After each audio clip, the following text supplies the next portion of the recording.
지난 1950년 8월 미 2군단장으로서 6.25 전쟁에 참전했고 이후에는 미 8군 사령관을 지낸 미국의 제임스 벤플리트 장군. 벤플리트 장군을 기리며 한미 친선협회 코리아 소사이어티에서는 지난 1992년부터 매년 한국과 미국 양국의 관계 발전에 많은 기여를 한 인물을 선정해 벤플리트 상을 수여하고 있는데 그 대표적인 인물에 정치인으로는 지미 카터 전 미국 대통령, 김대중 전 대통령 등이 있고 경제인에는 정몽구 현대기아 자동차그룹 회장 등을 들 수 있습니다. 그리고 이번에는 한국의 대표적인 연예기획사 빅히트 엔터테인먼트의 방탄소년단이 음악을 통해 전 세계의 화합과 평화의 메시지를 전하며 한미 관계 발전에 있어 크게 기여해 벤플리트상을 수상하게 되었습니다. 지난 7일 한미 친선 비영리재단 코리아 소사이어티는 온라인으로 벤플리트상 시상식을 진행했고 여기서 BTS의 리더인 RM은 특히 올해 행사는 한국전쟁 70주년을 맞이하기 때문에 의미가 남다르다. 우리는 양국이 함께 겪었던 고난의 역사와 수많은 남성과 여성의 희생을 영원히 기억해야 할 것이다 라고 수상소감을 발표하며 우리가 현재 이 자리에 있기까지 역사 속 수많은 이들의 희생을 잊지 말아야 한다는 메시지도 함께 전했습니다. 이처럼 전 세계의 뜨거운 관심과 인기를 받고 있는 BTS의 뜻깊은 수상에 대해 주위에서는 많은 박수를 보내고 있는 반면 세상에서 단 한 곳 중국에서는 BTS의 이번 수상 소감을 걸고 넘어지며 논란이 됐습니다. 중국의 일부 네티즌들은 BTS RM의 수상 소감 중 양국이라는 단어가 한국과 미국을 뜻하고 있어 한국 전쟁 당시 중국 군인들의 희생은 무시하는 것 아니냐는 너무나 철없는 발언으로 BTS를 깎아내렸습니다. 뿐만 아니라 중국 관영 환구시보에서는 여기서 한층 더 나아가 익명의 한국 네티즌을 인용하면서 한국은 중국 팬이 필요 없다 라는 기사를 실어 이번 BTS의 벤플리트상 수상소감 논란에 불을 지피고 있습니다. 한편 중국의 일부 네티즌과 언론에서 한국을 향해 맹목적인 비난을 퍼붓는 동안 이에 맞서 미국에서는 한미 관계를 한층 더 발전시키는 데 기여한 BTS의 많은 노력에 감사하다며 적극 지지하고 나섰는데 특히 미 국무부의 모건 오 테이거스 대변인은 현지 시간 지난 14일 트위터에 BTS의 계정을 태그하면서 음악을 통해 전 세계를 하나로 만들고 있는 한국의 BTS는 충분히 벤플리트상을 수상할 자격이 있는 이들로 한미 관계 발전에 지속적인 노력을 기울여 감사를 표한다고 언급했습니다. BTS의 수상소감으로 시작해 마치 미중 국가 간 분쟁으로까지 번지는 듯한 기세를 보이며 이번 논란은 세간에 많은 이목을 모으고 있는데 특히 중국의 경우 올해 미국 외에도 13억 8천만 명으로 인구 측면에서 세계 2위인 인도와 히말라야 국경지대 문제를 두고 치열한 신경전을 벌이며 심지어는 무력 충돌 사태까지 이어져 충격을 더하고 있습니다. 중국이 인도와의 국경지대 부근에서 1975년 이후 처음으로 총기까지 사용되는 사태가 발생하자 한때는 무력 충돌이 불가피해지는 전투준비태세 최고 단계인 1단계 바로 아래 2단계까지 올리기도 했습니다. 이러한 상황 속에서 인도 측에서는 경제적인 면에서도 중국 의존도를 낮추기 위해 애를 쓰는 모습을 보이기 시작했는데 그 대표적인 사례로 중국 의존도가 무려 80%에 달하는 인도의 태양광 산업이 있습니다. 인도 태양광 에너지 협회의 수브라흐마니안 플리파카 회장은 현재 인도의 태양광 산업은 중국산에 대한 의존도가 너무나도 높은 실정이다. 이번에 중국 의존도를 낮추는 차원에서 한국이 우리의 파트너가 돼주기를 희망한다 라며 한국을 콕 지목하면서 적극적으로 협력을 요청했습니다. 이에 대한무역투자진흥공사 코트라와 한국태양광산업협회에서는 화상회의를 거쳐 인도 측과 MOU를 체결했고 또한 이달 16일까지 온라인으로 한인도 태양광 협력 사업을 개최해 태양광 분야의 정보 공유와 사업 지원 협조 등의 본격적인 협력 방안을 논의했습니다. 그리하여 그동안 인도의 태양광 셀과 모듈 수입 시장에서 약 17억 달러, 즉 80%를 중국이 차지하며 거의 독점에 가까운 행보를 보여왔는데 이제는 최우선 파트너 한국이 등장하면서 중국 의존도를 크게 낮출 뿐만 아니라 인도 내 수입 시장에 큰 변화를 가져올 것으로 기대됩니다. 인도의 태양광 시장 외에도 중국이 인도와 히말라야 국경지대를 두고 갈등하는 동안 한국 기업이 인도 시장을 점령해 화제가 되고 있습니다.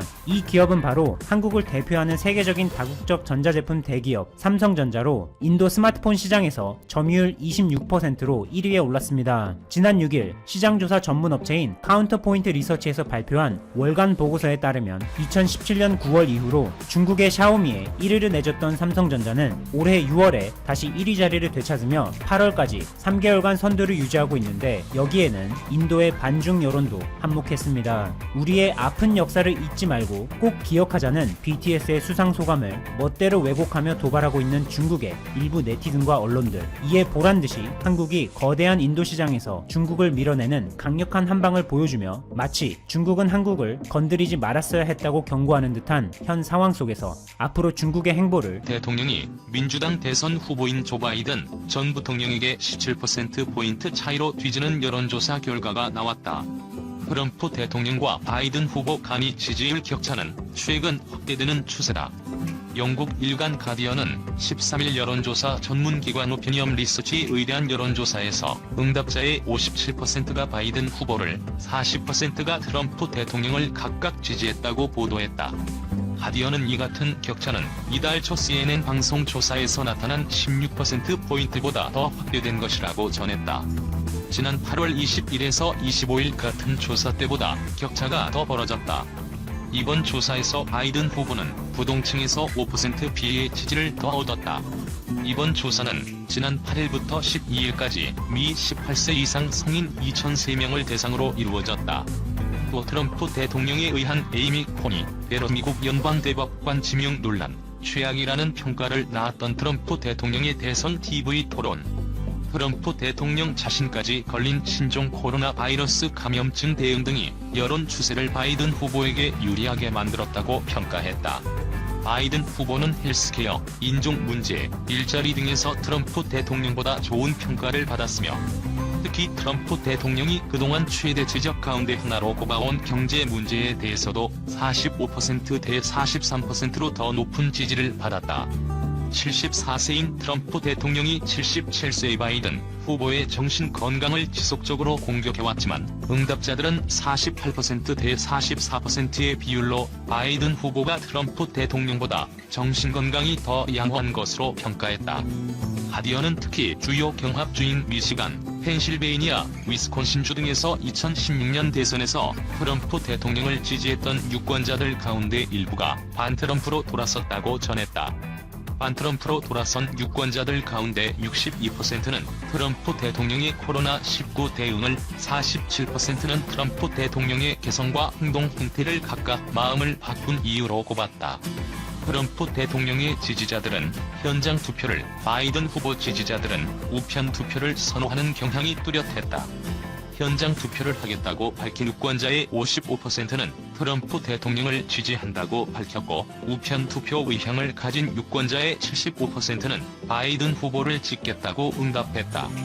가디언은 이에 따라 오는 11월 3일 미대선 후 개표 초반에는 트럼프 대통령이 승리하는 것으로 보이다. 우편 투표 개표 상황이 진행되면서 결과가 뒤집어지는 현상이 나타날 수 있다고 전망했다.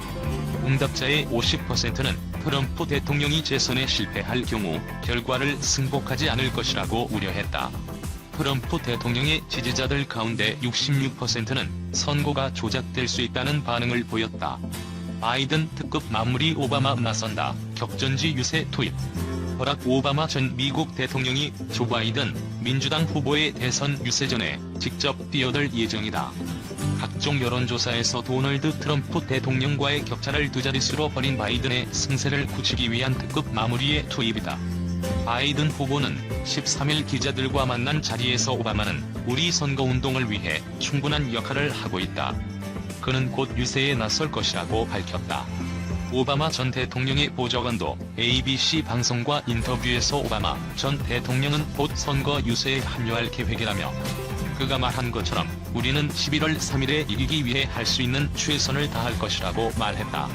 CNN은 오바마 전 대통령이 선거 전 마지막 2주 동안 격전지를 중심으로 표심 모으기에 집중할 것이라고 전했다. 오바마가 투입될 격전지로는 플로리다, 노스캐롤라이나, 위스콘신주가 유력하게 검토되고 있다. 세 곳 모두 2016년 트럼프 대통령이 승리한 곳으로 대선의 승패를 가를 경합주로 분류된다. 오바마 전 대통령이 직접 유세에 뛰어드는 건 여전히 어느 현직 민주당 인사보다 지지층이 강한 영향력을 갖고 있기 때문이다. 외신들은 오바마 전 대통령의 현장 유세가 선거 막판 민주당 지지자들을 투표장으로 이끄는 동력이 될 것이라고 평가했다. 바이든 캠프 측은 특히 오바마의 유세가 특히 아프리카계 미국인과 라틴계의 젊은 유권자층 결집에 도움을 줄 것으로 보고 있다. 2016년 힐러리 클린턴 당시 민주당 대선 후보의 퇴인 중 하나로 낮은 흑인 투표율이 거론됐는데 실패를 되풀이하지 않겠다는 얘기다. 오바마 전 대통령은 단독 유세는 물론 대선 직전 바이든 후보와의 합동 유세를 벌일 가능성도 있다. 다만 부인 미셸 오바마는 직접 유세에 참여할 계획이 없다고 CNN은 전했다.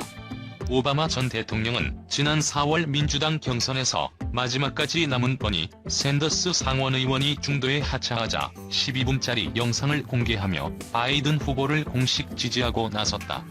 그는 당시 영상에서 가능한 한 빨리 선거 유세 때 보자라는 말도 남겼다.